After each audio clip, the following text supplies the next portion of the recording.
सियासत की कहानी कब, कहां और किस रूप में बदलती रहेगी, यह कहना मुश्किल है।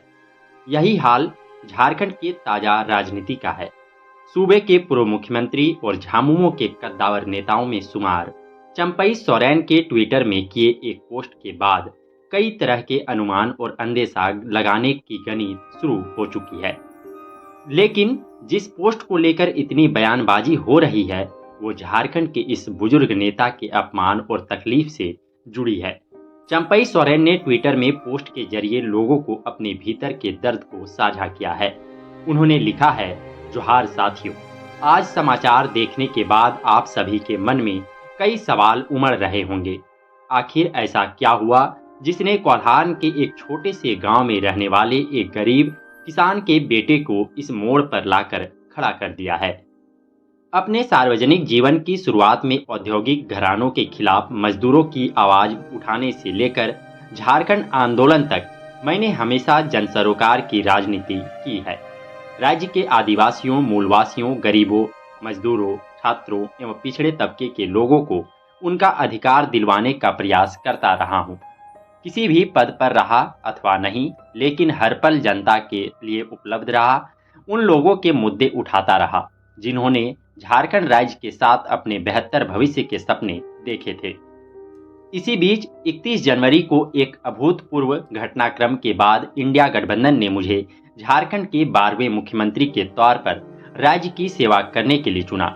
अपने कार्यकाल के पहले दिन से लेकर आखिरी दिन यानी कि 3 जुलाई तक मैंने पूरी निष्ठा और समर्पण के साथ राज्य के प्रति अपने कर्तव्यों का निर्वहन किया। इस दौरान हमने जनहित में कई फैसले लिए और हमेशा की तरह हर किसी के लिए सदैव उपलब्ध रहा। बड़े बुजुर्गों, महिलाओं, युवाओं, छात्रों एवं समाज के हर तबके तथा राज्य के हर व्यक्ति को ध्यान में रखते हुए हमने जो निर्णय लिए उसका मूल्यांकन राज्य की जनता करेगी। जब सत्ता मिली तब बाबा तिलका मांझी, भगवान बिरसा मुंडा और सिद्धू कान्हू जैसे वीरों को नमन कर राज्य की सेवा करने का संकल्प लिया था। झारखंड का बच्चा बच्चा जानता है कि अपने कार्यकाल के दौरान मैंने कभी भी किसी के साथ ना गलत किया, ना होने दिया। इसी बीच हूल दिवस के अगले दिन मुझे पता चला कि अगले 2 दिनों के मेरे सभी कार्यक्रमों को पार्टी नेतृत्व द्वारा स्थगित करवा दिया गया है। इसमें एक सार्वजनिक कार्यक्रम दुमका में था, जबकि दूसरा कार्यक्रम टीजीटी शिक्षकों को नियुक्ति पत्र वितरण करने का था। पूछने पर पता चला कि गठबंधन द्वारा 3 जुलाई को विधायक दल की एक बैठक बुलाई गई है। तब तक आप सीएम के तौर पर किसी भी कार्यक्रम में नहीं जा सकते। क्या लोकतंत्र में इससे अपमानजनक कुछ हो सकता है कि एक मुख्यमंत्री के कार्यक्रमों को कोई अन्य व्यक्ति रद्द करवा दे? अपमान का यह कड़वा घूंट पीने के बावजूद मैंने कहा कि नियुक्ति पत्र वितरण सुबह है, जबकि दोपहर में विधायक दल की बैठक होगी, तो वहां से होते हुए मैं उसमें शामिल हो जाऊंगा। लेकिन उधर से साफ इनकार कर दिया गया। पिछले 4 दशकों के एक अपने बेदाग राजनीतिक सफर में मैं पहली बार भीतर से टूट गया। समझ नहीं आ रहा था कि क्या करूं। 2 दिन तक चुपचाप बैठकर आत्ममंथन करता रहा। पूरे घटनाक्रम में अपनी गलती तलाशता रहा। सत्ता का लोभी रत्ती भर भी नहीं था। लेकिन आत्मसम्मान पर लगी इस चोट को मैं कैसे दिखाता? अपनों द्वारा दिए गए दर्द को कहां जाहिर करता? जब वर्षों से पार्टी के केंद्रीय कार्यकारिणी की बैठक नहीं हो रही है और एक तरफा आदेश पारित किए जाते हैं, तो फिर किसके पास जाकर अपनी तकलीफ बताता?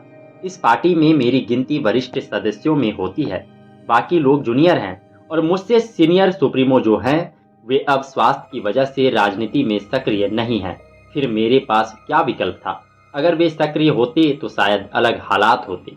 कहने को तो विधायक दल की बैठक बुलाने का अधिकार मुख्यमंत्री को होता है, लेकिन मुझे बैठक का एजेंडा तक नहीं बताया गया था। बैठक के दौरान मुझसे इस्तीफा मांगा गया। मैं आश्चर्यचकित था, लेकिन मुझे सत्ता का मोह नहीं था, इसलिए मैंने तुरंत इस्तीफा दे दिया। लेकिन आत्मसम्मान पर लगी चोट से दिल भावुक था। पिछले 3 दिनों से हो रहे अपमानजनक व्यवहार से भावुक होकर मैं आंसुओं को संभालने में लगा था, लेकिन उन्हें सिर्फ कुर्सी से मतलब था। मुझे ऐसा लगा मानो उस पार्टी में मेरा कोई भी वजूद नहीं है, कोई अस्तित्व ही नहीं है, जिस पार्टी के लिए हमने अपना पूरा जीवन समर्पित कर दिया।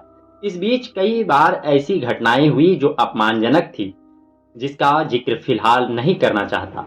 इतने अपमान और तिरस्कार के बाद मैं वैकल्पिक राह तलाशने हेतु मजबूर हो गया। मैंने भारी मन से विधायक दल की उसी बैठक में कहा कि आज से मेरे जीवन का नया अध्याय शुरू होने जा रहा है। इसमें मेरे पास 3 विकल्प थे। पहला, राजनीति से संन्यास ले लेना।